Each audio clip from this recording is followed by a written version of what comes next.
Okay, good morning. Today we will discuss exercise 1.2. First exercise हमने कल किया था, तो आज हम 1.2 एक्सरसाइज करेंगे। स्टार्टिंग इसकी बहुत सिंपल सी है, जो आपने छोटी क्लासेस में पढ़ा है वहीं से हम शुरू करेंगे इसको। तो फर्स्ट क्वेश्चन से ही ले लेते हैं डायरेक्ट, कोई ज्यादा मुश्किल वाली बात नहीं है। फर्स्ट क्वेश्चन क्या है? Express each number as a product of prime factors. बहुत सिंपल सी, 7th क्लास से स्टार्टिंग हो जाती है, 6, 7 से। जैसे 140 है, इसको आपने प्राइम फैक्टर्स की फॉर्म में लिखना है। तो प्राइम फैक्टर्स क्या होते हैं? वो नंबर जो सिर्फ खुद से डिवाइड होते हैं, 2, 3, 5, 7 एंड सो ऑन। जो केवल, कल मैंने बात की थी, जिसके केवल दो ही फैक्टर होते हैं, दो ही डिवाइजर होते हैं, उसको हम बोलते हैं प्राइम नंबर। जैसे एक नंबर 5 है, उसके फैक्टर भी ले लो। फैक्टर कौन कौन किस किस से डिवाइड होता है? 1 से और 5 से। केवल दो डिवाइजर है जिसके, उसको बोला जाता है प्राइम। तो प्राइम फैक्टर के लिए क्या करते हैं? सबसे पहले 2 से इसको डिवाइड करेंगे तो 70 आ जाएगा। फिर 2 से करेंगे 35 आएगा। 2 से डिवाइड नहीं हो रहा, 3 पे जाएंगे, 3 से नहीं हो रहा, 5 पे चलेंगे, 5 7 35। So what are the factors, prime factors of 140? 2 into 2 into 5 into 7।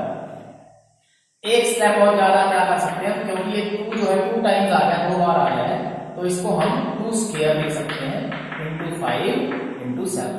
तो ये इसके प्राइम फैक्टर्स हो गए। बहुत सिंपल सी चीज है, राइट? तो ये फर्स्ट क्वेश्चन तो आप इसी तरीके से कर लेंगे। अब अगली चीज जो हमें इस एक्सरसाइज में पढ़नी है, वो देखिए क्या है। Now let us talk about finding HCF and LCM. देखिए, पिछली वीडियो में एक्सरसाइज 1.1 में हमने जो एचसीएफ निकाला था, वो कौन से मेथड से निकाला था? यूक्लिड डिवीजन एल्गोरिथम लगाया था उसमें। यूक्लिड डिवीजन एल्गोरिथम, वो लंबा सा स्टेप था, डिवाइड करके निकालते। लेकिन यहां क्या लिखा है? देखिए, find HCF and LCM of the pair of integers. LCM भी निकालना है और एचसीएफ भी, दोनों निकालने हैं। तो हम पहले एचसीएफ की बात करेंगे। देखिए, एक नंबर है 26 और एक नंबर है 91। ये दोनों अलग अलग नंबर्स हैं, इनका हमें एचसीएफ निकालना है। तो प्राइम फैक्टराइजेशन मेथड से इसको सॉल्व करेंगे। तो प्राइम फैक्टर्स करते हैं। सबसे पहले यहाँ 2 पे डिवाइड करेंगे 2 से, तो ये आएगा 1 3 13, 2 13 36। यहाँ डिवाइड करें, 2 से नहीं जा रहा, 3 से नहीं जा रहा, 5 से भी नहीं जा रहा, सीधा किससे डिवाइड हो रहा है? 7 से। तो 7 से डिवाइड करेंगे तो ये 13 पे जाएगा। जब डिवीजन होना बंद हो जाए तो हम कहेंगे आगे प्राइम फैक्टर्स नहीं हो रहे। तो 26 को लिखेंगे। 26 को मैंने क्या लिख दिया? 2 into 13, ये दोनों नंबर आ गए।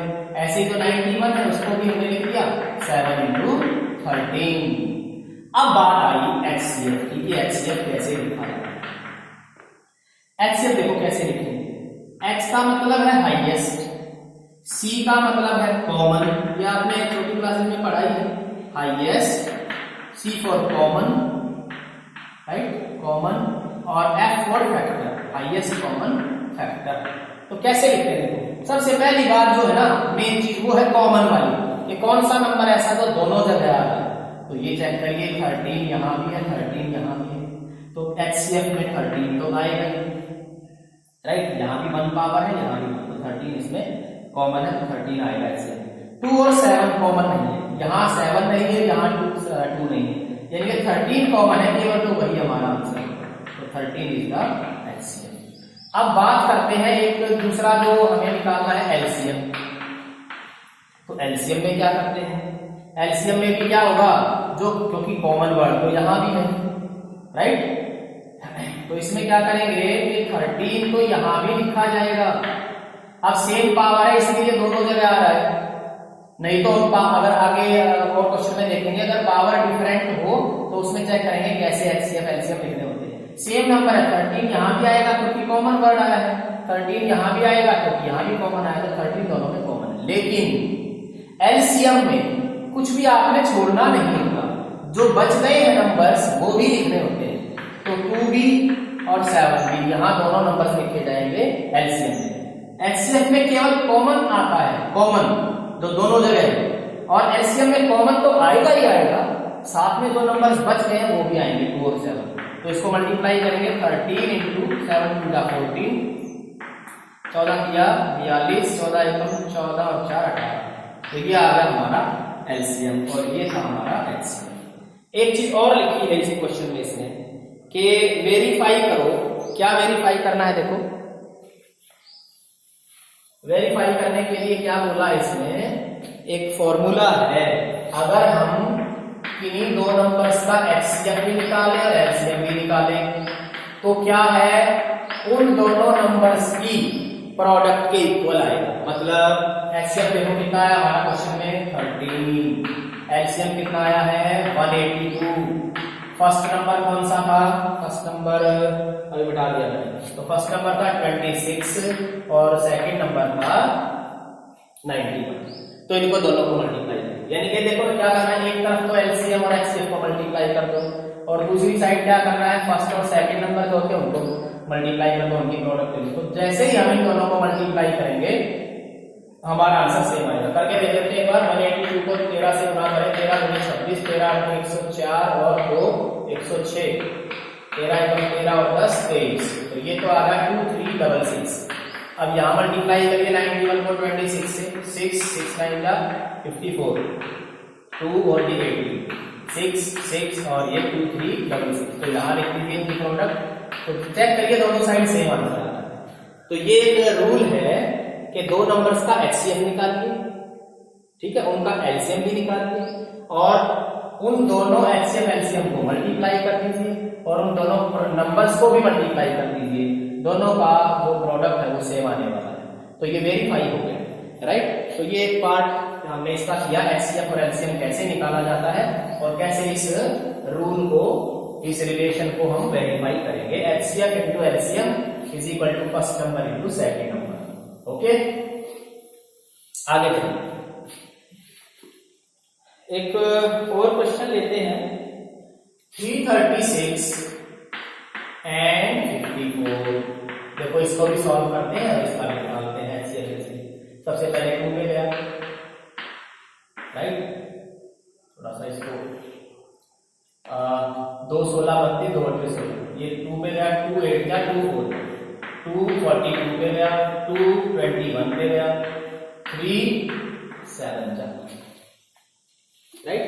अब यहां चलिए 2 27, 3 9, 3,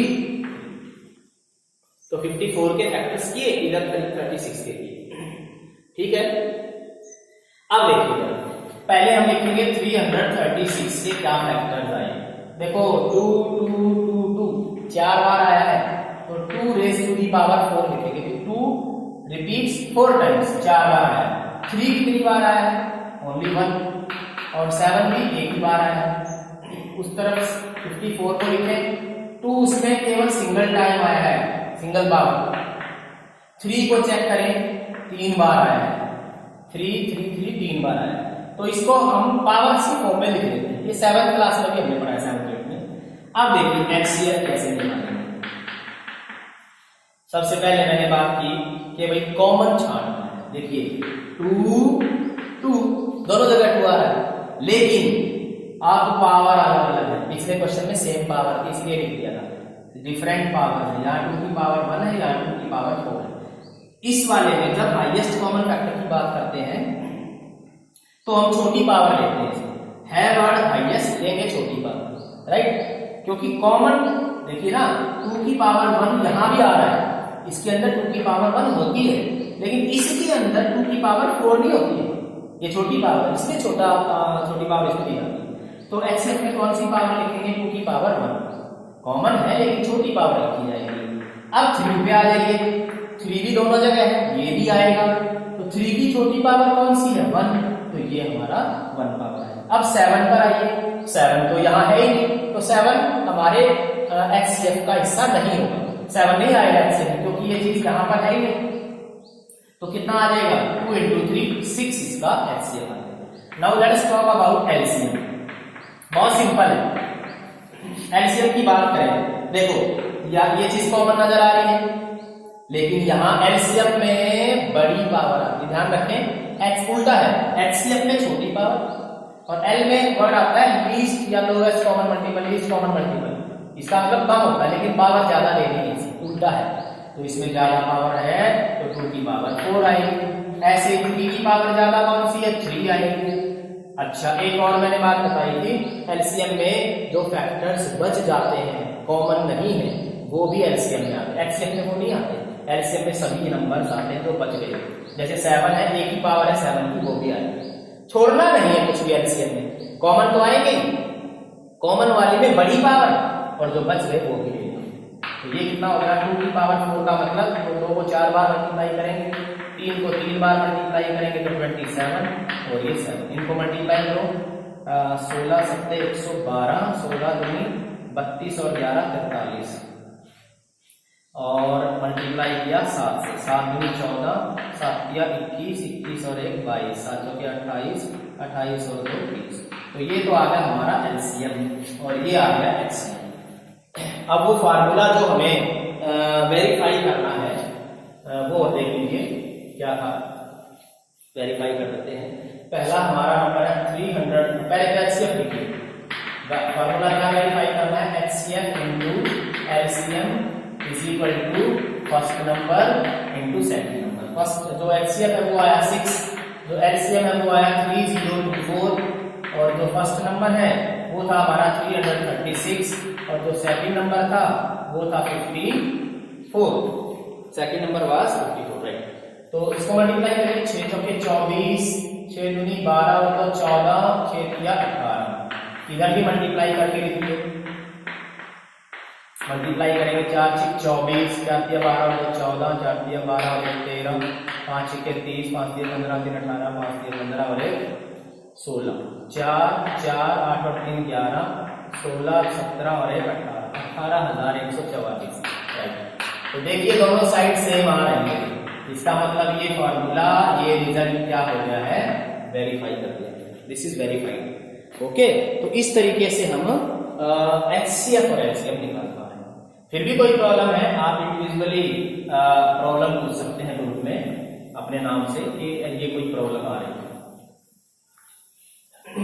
ओके, नेक्स्ट जो है, अब आगे देखिए 3 अलग अलग नंबर्स हैं, उनका एचसीएफ एलसीएम कैसे निकालें। 12 15 और 21, वही मेथड, वही सेम चीज है। अब की बार 2 की बजाय 3 नंबर आ गए, 12 15 और 21, right. Find HCF and LCM of the following integer by applying prime factorisation. तो देखिए 2 6 जा, 2 3 जा, 3 5 जा, 3 7 जा, ठीक है। तो इनके फैक्टर बहुत सिंपल से थे, 12 के 15 के 21 के फैक्टर किए, 12 में आ गया 2 बार, 2 2 बार आ गया, 3 1 टाइम, 15 को चेक किया 3 की भी पावर 1 और 5 की भी पावर 1, 21 को चेक किया 3 की पावर 1 और 7 की भी पावर 1। ओके, तो एचसीएफ और एलसीएम निकालते हैं, एचसीएफ और एलसीएम। एचसीएफ कैसे आएगा, अब चेक करिए, देखो 2 को चेक करिए, यहां तो है नहीं 2, तो 2 हमारा एचसीएफ का हिस्सा नहीं होने वाला है। देखो 2 यहां है नहीं, तो 2 नहीं आएगा। अब 3 को चेक, ये तो काम से गया, ये तो कॉमन है ही नहीं। अब बात आई 3 की, 3 देखो यहां भी है, यहां भी है, यहां भी है, तो ये आएगा हमारा एचसीएफ में। तो 3 कॉमन है तीनों जगह, देखिए 2 नंबर थे तो दोनों जगह चेक करना है, 3 नंबर है तो तीनों जगह चेक करना है कॉमन है या नहीं। तो 3 तीनों जगह आ रहा है, उसकी पावर सेम है, 1 पावर है तो 1 इसका 3 की पावर 1 एचसीएफ में आएगा। अब देखो 2 को चेक कर लिया है, 3 भी चेक कर लिया है, बस और तो चेक करने के लिए कुछ बचा ही नहीं, इसका मतलब और कोई नंबर कॉमन नहीं आने वाला, तो ये हमारा इसका एचसीएफ हो जाएगा 3। Now come to LCM. अब सबसे पहले 2 की बात आई, ठीक है, तो 2 कॉमन नहीं है, पहले हम कॉमन वाली चीज छांटते हैं क्योंकि कॉमन वर्ड तो दोनों में ही आता है। तो 3 3 3, तो फिर वही बात, जो कॉमन है उसकी हमें बड़ी पावर लिखनी होती है, लेकिन बड़ी और छोटी यहाँ सेम है क्योंकि तीनों जगह 1 1 1 पावर, तो 3 तो आएगा ही आएगा जो कॉमन था। अब एलसीएम में बात हुई थी कि जो बच गई चीजें वो भी आती है, 2 कॉमन नहीं है लेकिन आएगा, 2 की पावर कितनी है, बड़ी पावर 2 है तो 2 की पावर 2, 5 बच गया, 5 की पावर कितनी है, सिंगल है, 7 बच गया, 7 की पावर कितनी है, सिंगल है। तो ये सारे नंबर एलसीएम में आएंगे। पहले कॉमन लिख लो, फिर जो बच गए वो भी लिखने, लेकिन बड़ी पावर 3, 2 का स्क्वायर किया 4, 5 इंटू 7, तो 4 किया 12, हमने 60, 60 को 7 से गुणा किया 420, ये हमारा एलसीएम है। और इधर से जो एचसीएफ आया था वो 3 आया। अब एक चीज और है यहाँ, जो वो फॉर्मूला था ना, HCF into LCM is equal to first number into second number, ये फॉर्मूला केवल 2 नंबर्स के लिए एप्लीकेबल है। अगर नंबर्स 3 हो गए 12, 15, 21, तो ये फॉर्मूला यहाँ अप्लाई नहीं होगा। This formula is valid only for 2 numbers, 2 number के लिए वैलिड है, ये 3 नंबर वाले लिए वैलिड नहीं है। ओके, तो इस तरीके से हम ऐसे निकाल सकते हैं।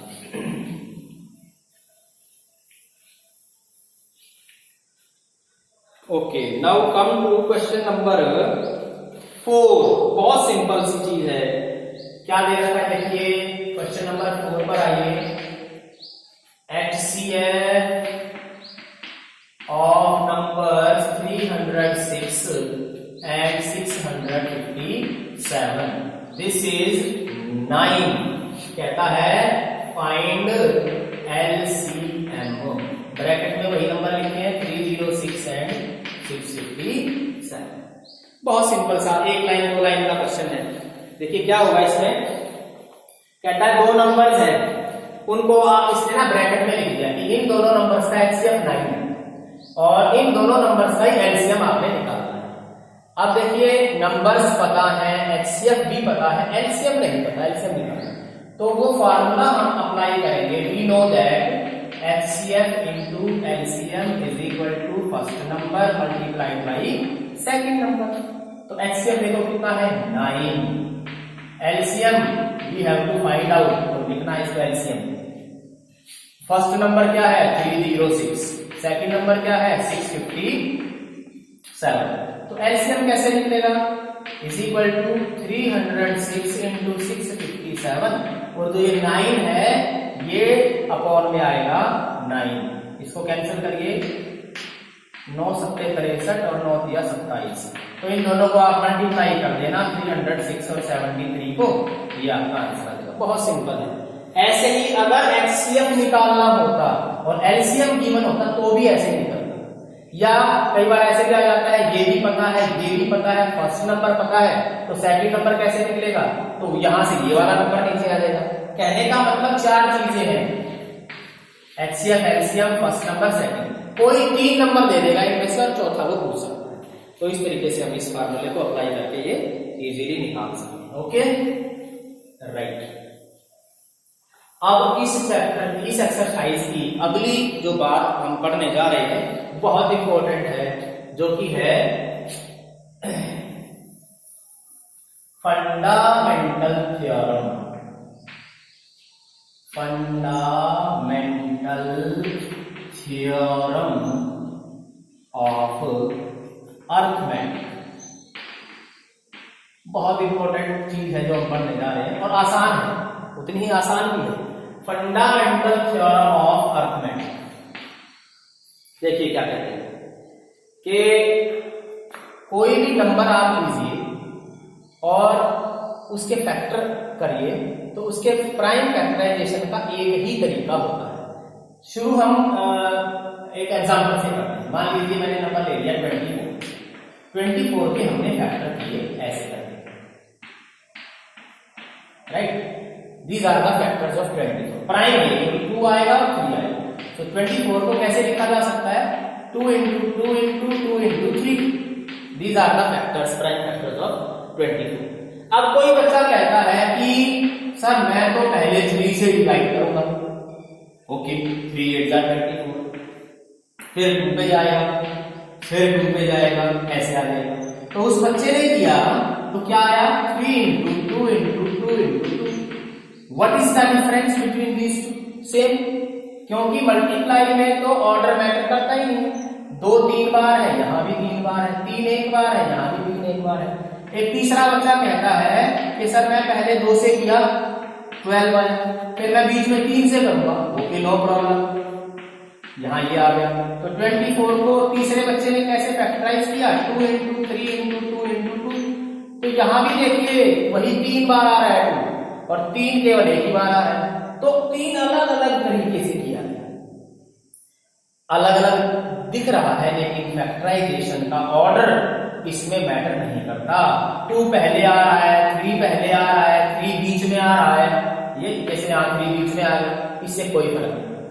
तो ये फंडामेंटल थ्योरम ऑफ अर्थमेटिक क्या कहती है कि किसी भी नंबर के अगर प्राइम फैक्टर्स किए जाएं, उसके प्राइम फैक्टर्स का केवल एक ही तरीका है, और केवल एक तरीके को, केवल एक मेथड को, उसके लिए वर्ड एक यूज होता है, कौन सा, यूनिक। कोई चीज अपने आप में अनोखी है, एक ही तरह से वो चीज लिखी जा रही है, देखी जा रही है, तो उसको यूनिक बोला जा सकता है। बोलते हैं अक्सर कि ये बहुत यूनिक चीज है, यानी कि इस जैसा और कोई नहीं। तो फैक्टराइजेशन का जो तरीका है, भले ही उसमें नंबर आगे पीछे लिखे हुए हैं, लेकिन ऑर्डर मैटर नहीं करता, मल्टीप्लाई में ऑर्डर आगे पीछे हो सकता है। तो प्राइम फैक्टराइजेशन को करने का केवल एक ही तरीका है, और उसको बोलते हैं यूनिक फैक्टराइजेशन। तो ये मैंने थोड़ा सा इसका एग्जांपल देके बताया। अभी मैं इसकी डेफिनेशन लिखूंगा आपके सामने, जो अक्सर एक क्वेश्चन आता है उसमें लिखनी होती है आपको ये theorem. So what is this theorem? तो लिखेंगे prime factorisation of a composite number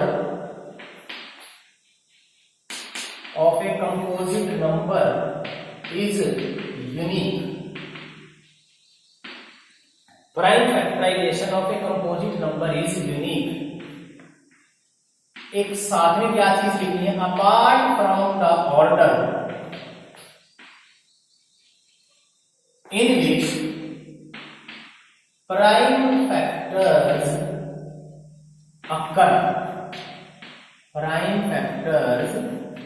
occur। क्या मतलब, देखिए शुरू में लिखा prime factorisation of a composite number. Composite number की बात हमने पहले वीडियो में की है कि कंपोजिट नंबर वो होते हैं जिनके फैक्टर 2 से ज्यादा होते हैं।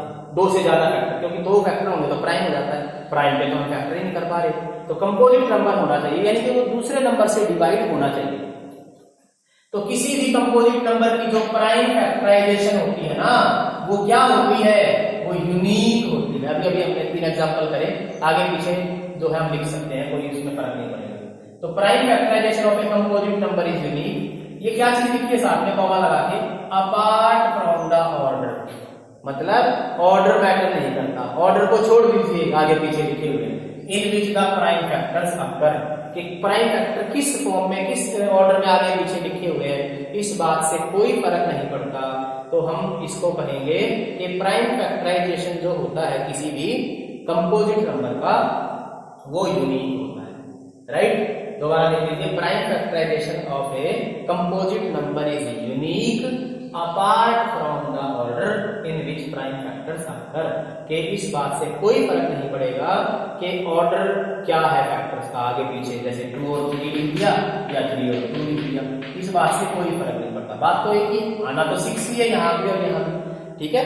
तो किसी भी कंपोजिट नंबर की प्राइम फैक्टराइजेशन यूनिक होती है, ये है हमारी फंडामेंटल थ्योरम। अब इसको हम एक क्वेश्चन में अप्लाई करने वाले हैं, and that is question number 5। बहुत इंपॉर्टेंट क्वेश्चन है। Prove that 6 raised to the power n can never ends with 0। मतलब 6 की कोई भी पावर लीजिए, 6 raised to the power n, इसकी कितनी भी पावर लीजिए, n का मतलब 1 2 3 4 5 कुछ भी हो सकता है, 0 भी हो सकता है, 6 की पावर 0। तो 6 की कितनी भी पावर लीजिए, उसमें लास्ट में 0 नेवर नहीं आएगा। 6 जैसे 6 की हम पावर लेते हैं, 1 पावर लिया, 2 पावर लिया, 3 पावर लिया, आप चेक करिए यहाँ 6 आएगा, 6 6 36 फिर 206 216 यस राइट, और फिर आगे करेंगे 12 से 96। तो इस तरीके से ये जो 6 की पावर्स आई है, आप लेकिन ये चीज फंडामेंटल थ्योरम ऑफ अर्थमेटिक का यूज करके आप कैसे इसको सॉल्व करेंगे, कैसे इसको प्रूव करेंगे कि 6 की पावर में कभी खोलने पर 0 नहीं आता। इसको हम कंट्राडिक्शन मेथड से करेंगे। कंट्राडिक्शन मेथड होता है कि हम कोई चीज मान लेते हैं, बाद में उसको गलत साबित कर देते हैं कि कुछ गलत आ गया, तो इसका मतलब वो हमने गलत मान लिया, उसको फिर हम सही करके लिखेंगे। तो देखिए, जो चीज प्रूव करनी है ना उसका आप उल्टा मान लेते हैं। इसने लिखा है कि 0 नहीं आता, हम मान लेंगे 0 आता है। Let 6 raised to the power n ends with 0. Let 6 raised to the power n ends with 6 raised to the power n ends with 0. मान लीजिए ये 0 इसमें लास्ट में आता है। अब देखिए, कोई भी नंबर है, मान लीजिए 50 है, उसके लास्ट में 0 आ रहा है, इसका मतलब वो किससे डिवाइड हो रहा है? 5 से भी होता है और 10 से भी। तो हम 5 से इसको डिवीजन मान लेते हैं कि 5 से डिवाइड हो जाएगा। हमने लिखा 6 raised to the power n ends with 0.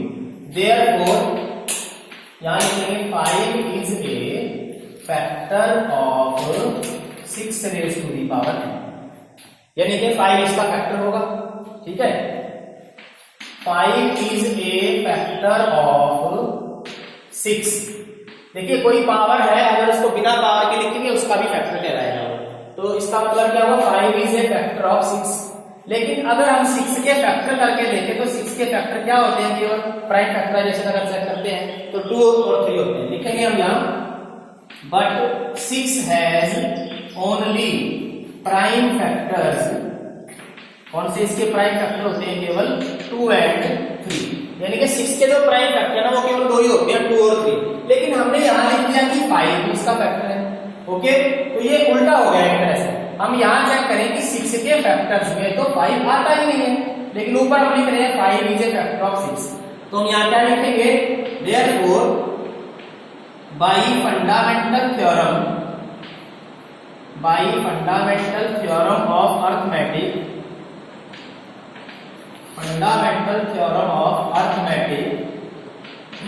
क्या होगा उसमें? Prime factorisation is unique. Prime factorisation is unique, यानी कि प्राइम फैक्टराइजेशन केवल एक ही तरीके से होती है, और वो फैक्टराइजेशन क्या है? 2 and 3। लेकिन हमने तो यहां बोल दिया कि 5 इसका फैक्टर है, इसका मतलब कुछ गलत हो गया। दोबारा देखिए, यहां से 6 के फैक्टर केवल होते हैं 2 और 3, लेकिन फंडामेंटल थ्योरम कहती है कि किसी भी कंपोजिट नंबर की फैक्टराइजेशन यूनिक है। लेकिन हम यहां कह रहे हैं कि 5 इसका फैक्टर है। इस थ्योरम को अप्लाई करते हुए ये गलत होगी बात। therefore our supposition is wrong।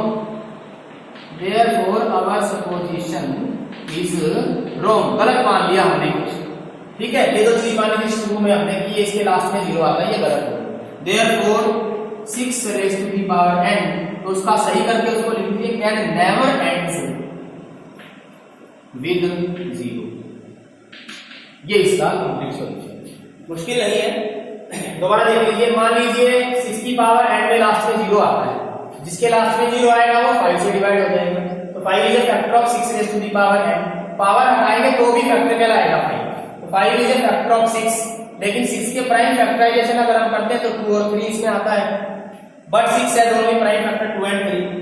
By fundamental theorem of arithmetic, the prime factorization of a composite number is unique। ठीक है, एक तरफ हम यूनिक कह रहे हैं, एक तरफ कह रहे हैं कि 5 इसका एक्स्ट्रा फैक्टर है। इसका मतलब क्या हुआ? हमने कुछ गलत मान लिया। therefore our supposition is wrong। therefore 6 raised to the power n can never ends with 0। ये इसका कंप्लीट सॉल्यूशन है, राइट।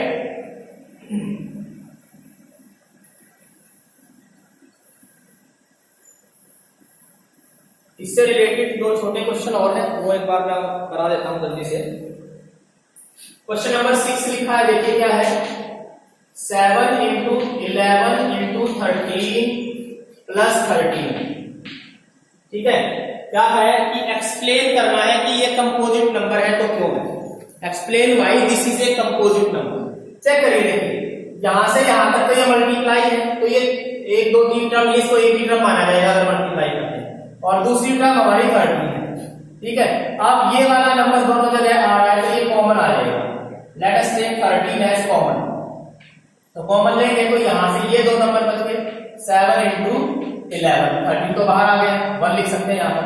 और इस 13 की जगह 1 बच जाएगा, राइट। ये नंबर बाहर आ गया कॉमन लिया तो इसकी जगह 1 आप लिख सकते हैं, और 13 आ गया तो इसकी जगह ये बना, तो क्या बन गया नंबर 13 इंटू ये बन गया 77 और प्लस 1, फिर आगे सॉल्व कर लीजिए 13 इंटू दिस इज 78। यहां से देखिए क्या हमें क्लियर हो रहा है, दो फैक्टर तो आपको बहुत क्लियर नजर आ रहे हैं। फर्स्ट फैक्टर क्या है 13, सेकंड फैक्टर क्या है 78, और एक फैक्टर तो हमेशा ही होता है किसी भी नंबर का, अगर चाहे तो आप लिख दें या वैसे बता दें इसमें लिख के कि एक और फैक्टर होता है। वो कौन सा फैक्टर है 1। 13 is first factor, 78 is second factor, और third is always a factor 1। तो यहां लिखेंगे this number has factors more than 2, more than 2, यानी कि 2 से ज्यादा फैक्टर है इसके। लिख के दिखा दीजिए कौन कौन से, एक 13 नजर आ रहा है, एक 78 नजर आ रहा है, और 1 तो हमेशा ही होता है। और आगे इसको सॉल्व भी करना चाहे तो कर सकते हैं, 78 के भी फैक्टर हो सकते हैं, लेकिन 2 से तो ज्यादा है ही पक्का। 1, 2 और 1 ये 1 होता है, 3 मिल गए इसका मतलब वो कंपोजिट नंबर है। तो हमने लिखा this number has factors more than 2, तो 2 से ज्यादा फैक्टर होते ही नंबर बन जाता है composite. So therefore given number is, जो भी है वो नंबर आप लिख सकते हैं, गिवन नंबर इज कंपोजिट, यानी कि वो कंपोजिट नंबर है क्योंकि उसके फैक्टर 2 से ज्यादा मिल रहे हैं। एक और पार्ट है इसका, वो आप खुद कर लेना, वो नहीं करा, बस लास्ट क्वेश्चन एक और है 7th क्वेश्चन, उसके बाद हम अगली एक्सरसाइज कल करेंगे। Last question is question number 7। क्या लिखा है, there is a circular path around a sports field, Sonia takes 18 minutes to drive 1 round of the field while Ravi takes 12 minutes for the same. देखिए एक सर्कुलर राउंड या कोई track है, उसमें 2 बच्चे जो है वो चक्कर लगा रहे हैं। पहला बच्चा यहां से स्टार्ट करता है, एक चक्कर पूरा करने में इसका नाम इसने लिख दिया सोनिया, राइट। सोनिया कितने टाइम लेती है 18 मिनट्स एक चक्कर को पूरा करने में। दूसरा बच्चा है जिसका नाम है रवि, वो भी यहाँ सेम स्पॉट से स्टार्ट करता है, इसी जगह से चलना शुरू करता है, और उसको लगते हैं कितने मिनट 12 मिनट्स। तो दोनों बच्चे एक ही जगह से स्टार्ट किए, एक बच्चे ने समय लिया 18 मिनट, दूसरे बच्चे ने लिया 12 minute. Suppose they both start at the same point and at the same time, they go in the same direction, after how many minutes will they meet again at the starting point, यानी कि इस point पर कितने समय के बाद वो दोबारा इकट्ठे मिलेंगे। देखिए ये लड़की जो है 18 मिनट में चक्कर लगाती है, यानी कि ये जल्दी